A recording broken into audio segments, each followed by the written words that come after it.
In this episode of BC Legends, we turn the camera around. Our legendary host, Carole Taylor, has devoted her life's work to making positive contributions that improve our province. Reluctantly, she has agreed to allow me to interview her about her exceptional life. A groundbreaker as a teenager in broadcasting, and again, a broadcasting groundbreaker today. She has been a university chancellor twice, the chair of the Vancouver Port and CBC, and she was the author of the gold standard and first carbon tax in North America when she was the Minister of Finance for the province of British Columbia.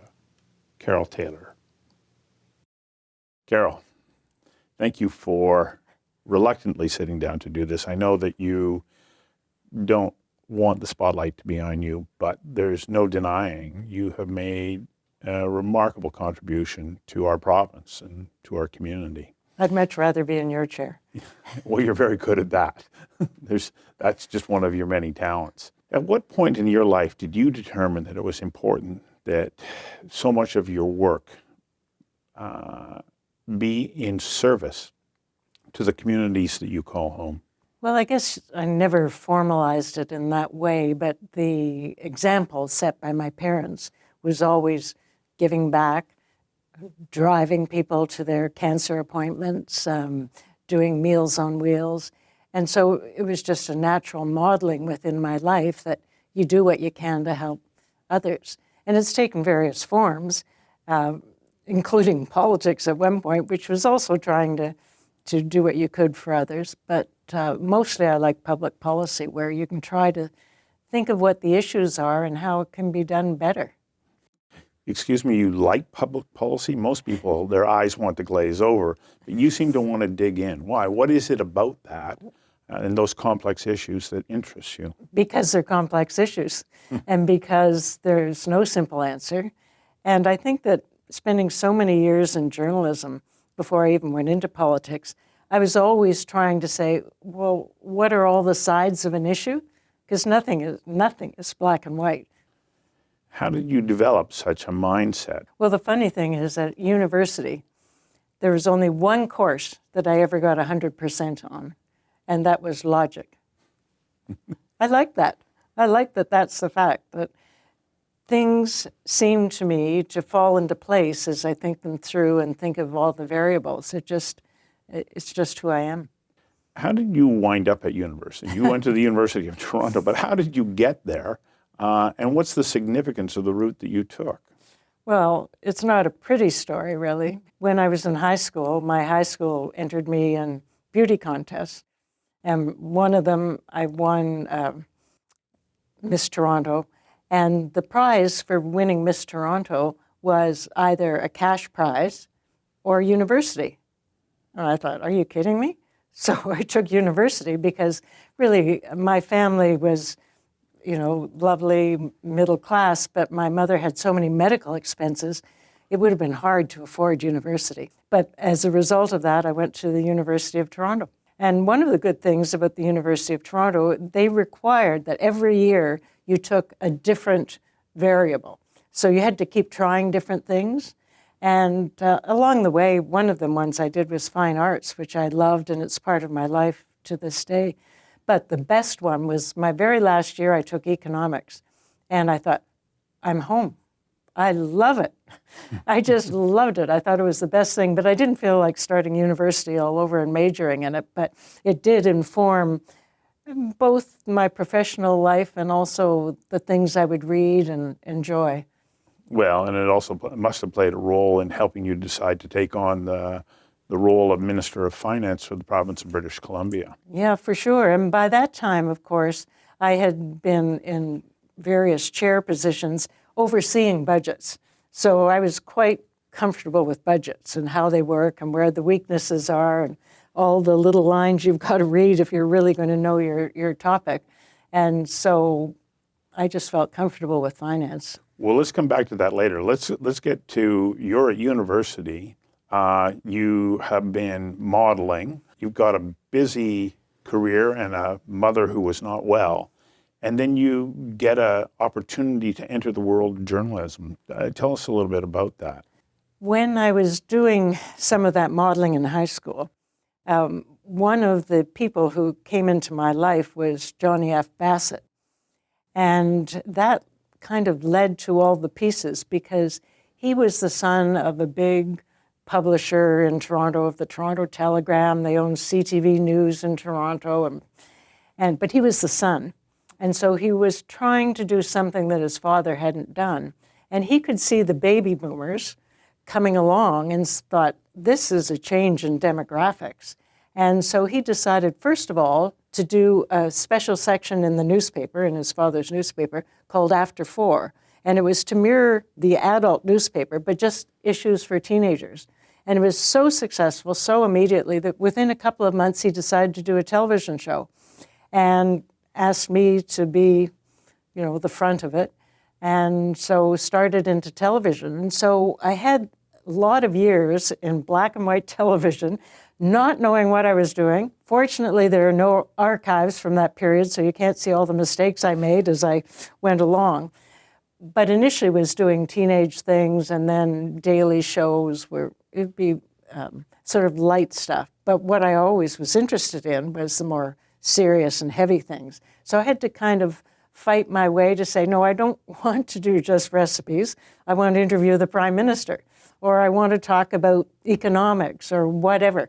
So it was always a bit of a push and a shove because a lot of people had put me into a little category over there that they thought, well, that's what she is, without really knowing who I was.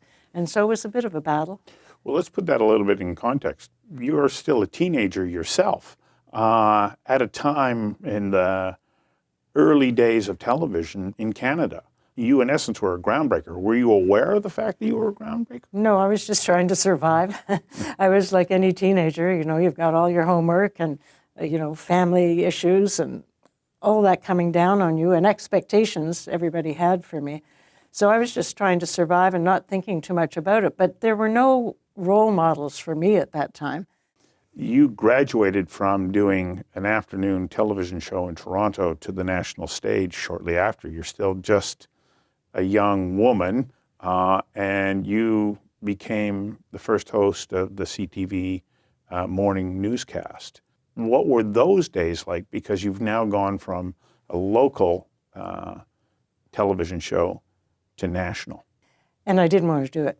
You didn't want to do it? No, because I had been doing daily television for a while then, and I just had a baby, Christopher. It was 1972, and the producer came to me and said, we're starting this new show. We're going to try to do what the Today Show is in the States, but we're going to do it in Canada, and we're going to be fantastic. And I said, well, I'm just not interested. I've got this few-month-old baby. And they said, well, just come and at least talk to us. I thought, sure, I'll come and talk to you. And I walk into this room, and it's set up like it wasn't a casual conversation about format and budgets. It was like a board meeting. And one of the main people there was Craig Oliver, who then became, of course, such a famous journalist in Canada. Wonderful, wonderful man. But he was one of the ones, and they just started saying, how many troops do we have in Vietnam? And who's the Minister of Labor? And what do you think about this economic thing? Which was not what I expected. And of course, one of my weaknesses is that I do respond to challenges. And so then they asked me to do the job. And I said yes. So I'd feed the baby at 2 a.m. I'd have to be up at 3:30 in the morning to go to the studio because we were on air live at 6:30. Sort of work through that, pick up Christopher after, and try to do some research and everything, fall into bed by about 7 or 8. It was quite a life, but I loved the show because it was live. The only complication was my co-host, an older man who was very famous at the time. And so we were put together. I guess they thought it was an interesting matchup. But for whatever reason, his wife decided to time the number of seconds he was on air and the number that I was on air. And at The seconds. seconds and minutes. So at the end of every program, and you're doing live television, it's stressful enough, but she would be phoning the producer saying, you didn't give my husband enough airtime, and you keep focusing on Carole. And then she decided it was the makeup people. And so she kept saying, you're doing his makeup badly and hers well. And so there was all this extra unneeded attention. And one day I was sitting in the newsroom, and he at that point flipped. And he came roaring through, yelling and swearing. And part of what he said was, you can take your blankety blank $40,000, and the only thing I heard was $40,000. I was his co-host. I was making $20,000. And I thought, what? And I was so naive. Gosh, I was so naive. So I go to the executive producer, and I think he doesn't know it, right? I said, you won't believe this, but he's making, and I'm making this. And he looked at me and he said, you got to face it, Carole. Life is not fair. That role, though, put you in line with many national figures, including former Prime Minister Pierre Trudeau, and also his wife. You wound up securing a rather interesting interview with her and managed to navigate your way around the gatekeepers to get it. How did you do that? W5 was a very important show at that time. And this is what you had graduated to from. Yes, yeah. And public affairs, and I was the first woman co-host. And so I was working very hard to be taken seriously because this was my basic interest. And so rather than have an assistant phone or anything, I just wrote her a hand note. And I said, you know, I've got a lot of understanding and sympathy for your situation. And if you'd like to talk about it, I'd like to profile you. And somehow, because we've talked about it afterwards, she doesn't know how, I don't know how, but my little note ended up on her dressing room table, or in her bedroom, because I guess it didn't look official and it had no name on it and everything. And she opened it and she thought, yeah, I think I'll do it. And it was a breakthrough interview because it was the first time she'd ever talked openly on camera about all the emotional problems she was having. And I can remember her saying, I don't mind being used, but I don't want to be abused. That role at W5, though, took you far and wide. The war in Israel, the Yom Kippur War, which has relevance these days, but in being sent over there, I think CTV thought they were being quite brave sending a woman into a war zone. And so that was fine. And wars happen like this. So it's go home, get your passport, you're on a plane. You were in the line of fire. I was. You had bullets whizzing past you. Yeah, that was a life-changing moment for you, wasn't it? I think anyone who goes through any experience like that, it has to be life-changing. I can remember interviewing 8 young guys. So did this interview, and then our cameraman decided we should go some distance away so we can get a long shot. And so we did. And I think we were only gone maybe 15 minutes, maybe 20 minutes. We come back, they're all dead. And you would have been right there. Yeah, but these guys I was just talking to were all dead. And so if that doesn't spring something in your head that says, okay, are you living every day the way you want to? Is it your best way? And my answer is no. So what did you do? You changed your life. Yeah. Came home and left my marriage. But it also ultimately led you to change city of residence. You wound up moving to Vancouver. And you had to then change or start your career over again. What was it like arriving in Vancouver, having been this celebrity in Toronto, but not having the network that was going to allow you to start to build a career here? Well, it's a good lesson in life. You know, we all need a little slap down every once in a while. You've had multiple careers and you've gone in so many different directions. At some point you decide, okay, I'm now going to put my name forward to run in civic politics for the city of Vancouver. Once again, a rough go for you. Even though you ultimately wound up being successful, it was not an easy ride. No, it was not smooth. And the reason I even thought about politics is I'd been interviewing politicians for most of my career by that time.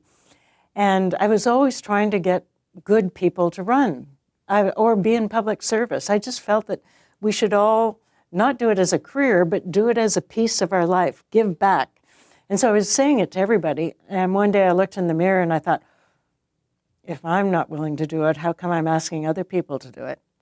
And I, of course, was intensely interested in politics anyway. And so with great trepidation, I put my name forward and go to the nomination meeting. And lo and behold, it had been fixed. And it had been fixed by the alphabet.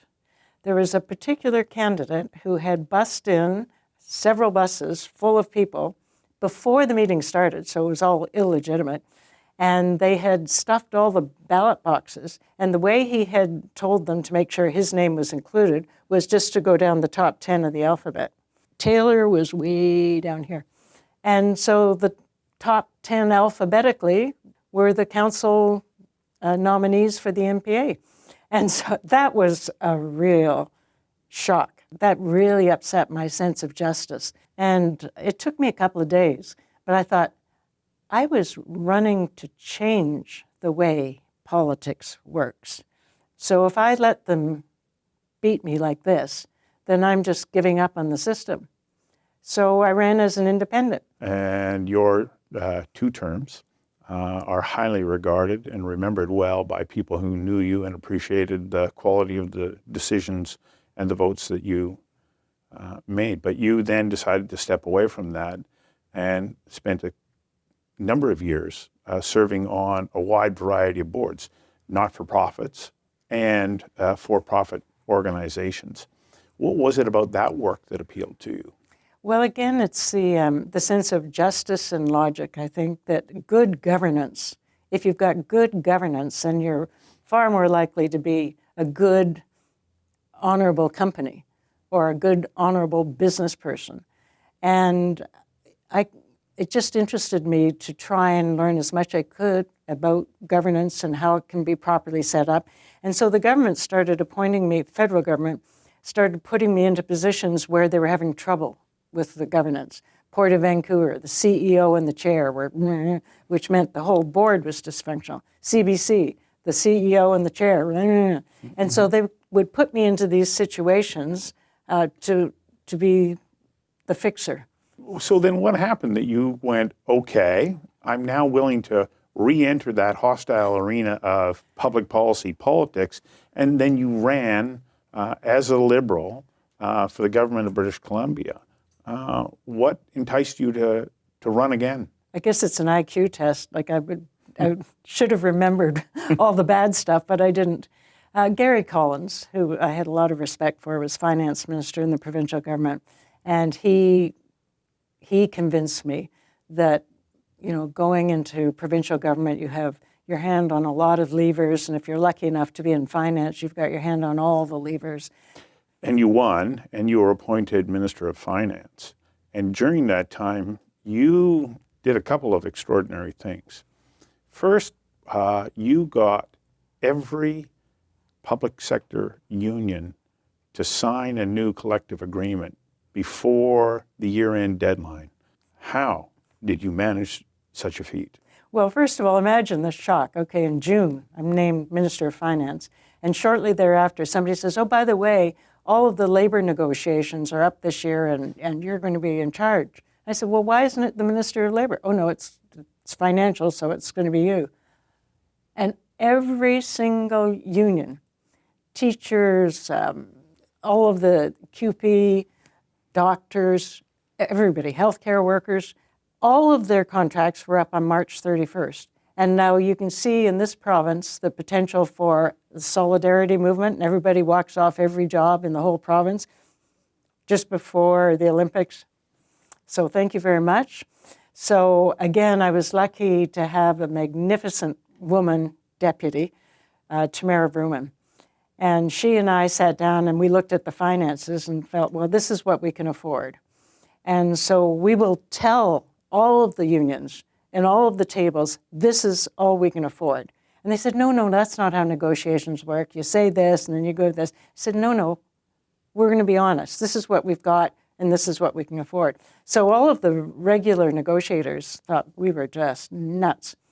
In this fall, and we're coming around to March, in the fall, Hurricane Katrina happened, and it knocked out all the refineries in the Gulf. The price of natural gas went through the roof. All of a sudden, I'm sitting in a budget, and I've got an extra $1 billion. Now, this is not long-term, because those refineries are going to start up again. But I thought, being a football fan, Seattle, I thought we could do a signing bonus the way they do in sports. And so we just divided, there are 300,000 employees that we're dealing with, and $1 billion, okay, it's this much for each employee. You're not allowed to talk directly to the employees, but I could say publicly, this is what we were going to do. We were going to give everyone this amount of a bonus individually if they signed their contract before it was up. And you did. It did, but the battle going there because nobody believed us. The other piece of landmark legislation that you brought in was you introduced North America's first carbon tax. And you did it in a way that was designed to be revenue neutral. Gordon Campbell had decided that the next budget would be a green one. And every cabinet minister had their own area. Like if you were in energy, you were to look at that, or if you were an AG, look at this. Well, finance, one of the obvious ones was, okay, are we going to get into carbon tax? But we couldn't tell anyone we were even looking at it. And so we started to say, okay, well, every cent that we take in has to go back out to the people.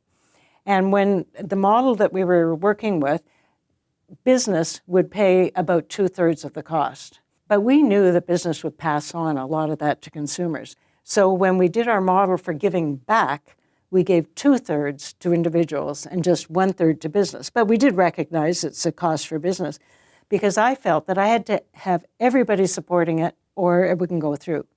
And so we actually passed legislation when I was there that said every cent that comes in from the carbon tax goes out to the people. If that was true revenue neutrality. And I think that's why it got supported and went through. You've given back time to many, many other organizations, but you also support financially institutions like BCIT or the Women's Personal Safety Program with VPD, the Pacific Family Autism Network. Why is it important to you that you give back generously of your time, but also of financial aid? You have to. Yeah. And now you're kind of coming full circle. You've come back to your broadcasting roots, and you've been doing this wonderful show profiling the contributions of legends. And it doesn't look like you're about to say, well, that's it. You're going to keep going. I am so happy to be back doing what I wanted to do many, many, many years ago and never had the chance. Well, Carole, thank you for all you've done. Legendary contributions to the province that we call home. Thank you. Carole Taylor, a BC legend.